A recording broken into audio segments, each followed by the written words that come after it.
ಕಳೆದ ಹಲವಾರು ದಿನಗಳಿಂದ ಆಮೆಗತಿಯಲ್ಲಿ ನಡೆಯುತ್ತಿದ್ದ ಕಬಕ-ವಿಟ್ಲ ರಸ್ತೆಯ ಡಾಮರೀಕರಣ ಇದೀಗ ಚುನಾವಣೆ ದಿನ ನಿಗದಿಯಾಗುತ್ತಿದ್ದಂತೆ ವೇಗ ಪಡೆಯಿತಾದರೂ ಗುತ್ತಿಗೆದಾರರು ಡಾಮರೀಕರಣದ ವೇಳೆ ಪಾಲಿಸಬೇಕಾದ ನಿಯಮಗಳನ್ನು ಗಾಳಿಗೆ ತೂರಿ ಕೆಲಸ ನಿರ್ವಹಿಸುತ್ತಿದ್ದಾರೆ ಎನ್ನುವ ಆರೋಪ ನಾಗರಿಕ ವಲಯದಿಂದ ವ್ಯಾಪಕವಾಗಿ ಕೇಳಿಬರುತ್ತಿದೆ.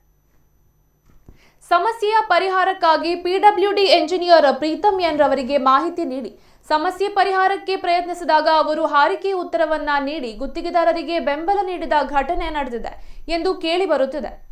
ದಿನವಿಡೀ ವಾಹನಗಳಿಂದ ತುಂಬಿರುವ ಕಬಕ-ವಿಟ್ಲ ರಸ್ತೆಯಲ್ಲಿ ಗುತ್ತಿಗೆದಾರರು ಯಂತ್ರಗಳ ಮೂಲಕ ರಸ್ತೆ ಡಾಮರೀಕರಣ ನಡೆಸುತ್ತಿರುವ ವೇಳೆ ನಿಯಮಗಳನ್ನು ಸರಿಯಾದ ರೀತಿಯಲ್ಲಿ ಪಾಲನೆ ಮಾಡುತ್ತಿಲ್ಲ ಎನ್ನುವ ಆರೋಪ ನಾಗರಿಕರದಾಗಿದೆ. ವಾಹನ ದಟ್ಟಣೆ ಇರುವ ಹಿನ್ನೆಲೆಯಲ್ಲಿ ಕಾಮಗಾರಿ ನಡೆಯುವ ರಸ್ತೆಯ ಎರಡೂ ಕಡೆಗಳಲ್ಲಿ ಸಿಬ್ಬಂದಿಗಳನ್ನ ನಿಯೋಜನೆ ಮಾಡಿ ವಾಹನವನ್ನ ನಿಯಂತ್ರಿಸಬೇಕಾಗಿದ್ದರೂ ಗುತ್ತಿಗೆದಾರರು ಅದ್ಯಾವುದನ್ನು ಇಲ್ಲಿ ಪಾಲನೆ ಮಾಡುತ್ತಿಲ್ಲ. ಈ ಬಗ್ಗೆ ಅಲ್ಲೇ ಇದ್ದ ಸಿಬ್ಬಂದಿಯಲ್ಲಿ ವಾಹನ ದಟ್ಟಣೆಯನ್ನ ನಿಯಂತ್ರಿಸುವಂತೆ ವಾಹನ ಸವಾರರು ಹಾಗೂ ಸಾರ್ವಜನಿಕರು ಸಲಹೆ ನೀಡಿದಾಗ ಅವರು ಸಾರ್ವಜನಿಕರ ಮೇಲೆರಗುತ್ತಿದ್ದಾರೆ ಎಂದು ನಾಗರಿಕರು ಆರೋಪಿಸಿದ್ದಾರೆ.